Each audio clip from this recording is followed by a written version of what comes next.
Hello everyone, welcome you to another episode of defence DNA test episode 9, जहां हम बात करते हैं डिफेंस रिलेटेड कॉन्सेप्ट्स डिटेल में। तो अगर आपने अभी तक चैनल को सब्सक्राइब नहीं किया है तो अभी सब्सक्राइब करें और बेल आइकन को प्रेस करना ना भूलें लेटेस्ट अपडेट पाने के लिए। तो आपने अगर अभी तक S400 का डीएनए टेस्ट नहीं देखा है तो लिंक डिस्क्रिप्शन में है, उसे एक बार जरूर देखिए। हम हर वीकली डिफेंस अपडेट वीडियो भी लेकर आते हैं, तो उसको एक बार आप जाके देख सकते हैं। आज का वीडियो थोड़ा सा ज्यादा लेंथी हो गया है, लेकिन अगर आप वीडियो को लास्ट तक देखेंगे तो मैं आपसे गारंटी लेता हूँ कि आपको बहुत मजा आएगा और बहुत कुछ जानने को भी मिलेगा। तो आज हम डीएनए टेस्ट करेंगे न्यूक्लियर डॉक्ट्रिन का। आज की वीडियो में हम देखेंगे कि न्यूक्लियर लोकेशन एक्सचेंज लिस्ट आखिर चर्चा में क्यों है, क्या है इसकी हिस्ट्री और कब से ये सब शुरू हुआ, क्या क्या है इंफॉर्मेशन इस लिस्ट में और क्या कहती है इंडिया की न्यूक्लियर डॉक्ट्रिन। साथ ही हम देखेंगे कि किस कंट्री के पास में है सबसे ज्यादा न्यूक्लियर वेपन, और फाइनली हम इसमें देखेंगे कि इस लिस्ट के एक्सचेंज करने से आखिर फायदा क्या होता है। और भी बहुत कुछ है इस वीडियो में जानने के लिए, तो फिर देरी किस बात की, चलिए शुरू करते हैं।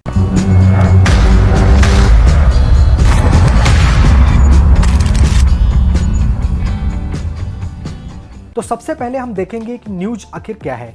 तो इंडिया के विदेश मंत्रालय ने 1 जनवरी को एक प्रेस रिलीज जारी की, जिसके मुताबिक भारत और पाकिस्तान के बीच 1 जनवरी 2023 को नई दिल्ली और इस्लामाबाद में एक साथ डिप्लोमेट्स के जरिए न्यूक्लियर इंस्टॉलेशन और फैसिलिटीज की लिस्ट एक्सचेंज की गई। पाकिस्तान ने इस्लामाबाद में स्थित इंडियन हाई कमीशन और भारत ने नई दिल्ली में स्थित पाकिस्तान के हाई कमीशन के अधिकारियों को न्यूक्लियर इंस्टॉलेशन और फैसिलिटीज की लिस्ट सौंपी। ये लगातार 32वां साल था जब दोनों देशों ने एक दूसरे के साथ ऐसी लिस्ट शेयर की है। 1 जनवरी 1992 से हर साल 1 जनवरी को ये लिस्ट साझा की जाती है। तो अब हम देखेंगे कि न्यूक्लियर इंस्टॉलेशन और फैसिलिटीज की लिस्ट शेयर करने के पीछे की आखिर हिस्ट्री क्या है। तो इंडिया ने पहली बार 18 मई 1974 को राजस्थान के पोखरण में एटॉमिक टेस्ट किया। उस समय इंदिरा गांधी भारत की प्रधानमंत्री थी, लेकिन किसी कारणवश ये परीक्षण सफल नहीं हो पाया था। इसके बाद अटल बिहारी वाजपेयी की सरकार ने 11 मई से लेकर के 13 मई 1998 के बीच पोखरण में एक बार फिर से 5 न्यूक्लियर टेस्ट किए, जिसके बाद अमेरिका और चीन समेत दुनिया के कई देशों ने इस पर आपत्ति जताई। लेकिन 13 मई 1998 को भारत एक न्यूक्लियर पावर्ड देश बन गया। लेकिन इसके बाद अमेरिका ने भारत पर कई सारे सैंक्शंस लगाए और फाइनली 31 दिसंबर 1988 को इंडिया और पाकिस्तान के बीच एक एग्रीमेंट हुआ। ये एग्रीमेंट 27 जनवरी 1991 को लागू हुआ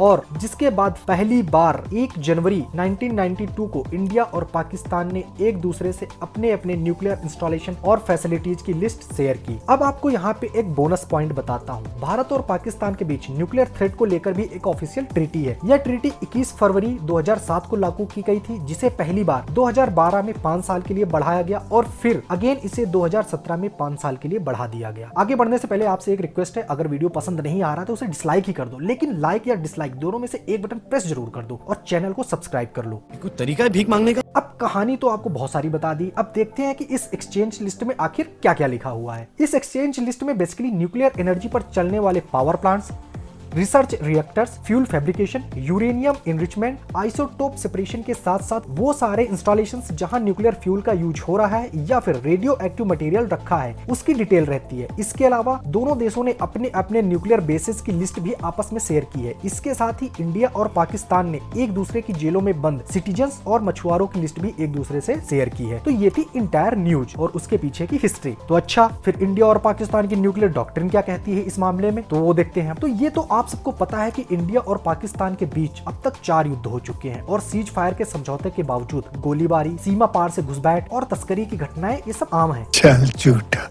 लेकिन इन सब के बावजूद भी भारत ने नो फर्स्ट यूज की न्यूक्लियर पॉलिसी को अपना रखा है। इंडिया ने साल 1999 में no first use nuclear policy का ऐलान किया था, जिसके मुताबिक भारत कभी भी न्यूक्लियर वेपन का इस्तेमाल पहले नहीं करेगा। भारत केवल न्यूक्लियर अटैक होने की स्थिति में ही अपने हथियारों का इस्तेमाल करेगा। लेकिन पाकिस्तान की ऐसी कोई नीति नहीं है। ये सिर्फ पाकिस्तान पे ही निर्भर करता है कि उन्हें कब और कौन सी स्थिति में न्यूक्लियर अटैक करना है। संभल के रहना।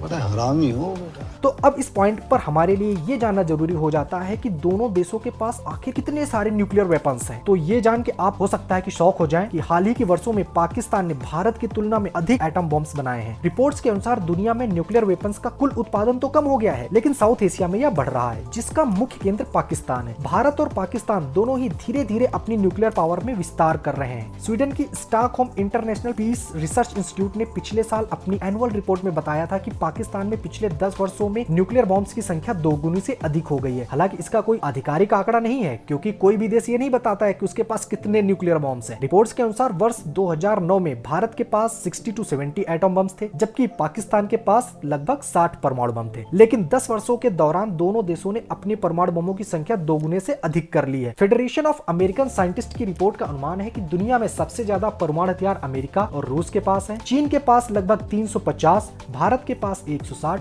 और पाकिस्तान के पास 165 परमाणु हथियार हैं। तो अब हम देखेंगे कि कौन करता है न्यूक्लियर वेपन्स को कंट्रोल और कौन करता है इनकी सुरक्षा। तो फरवरी 2019 में पुलवामा हमले की जवाबी कार्रवाई में पाकिस्तान के बालाकोट में एयर स्ट्राइक के बाद से ही भारत और पाकिस्तान के बीच की जो स्थिति है वो तनावपूर्ण हो गई है। इसके अलावा कश्मीर से अनुच्छेद 370 हटने के बाद से ही यह तनाव और बढ़ गया है। देश में सभी न्यूक्लियर वेपन का कंट्रोल एसएफसी यानी कि स्ट्रेटेजिक फोर्स कमांड के पास रहता है, जिसके हेड इस समय एयर मार्शल राजेश कुमार हैं।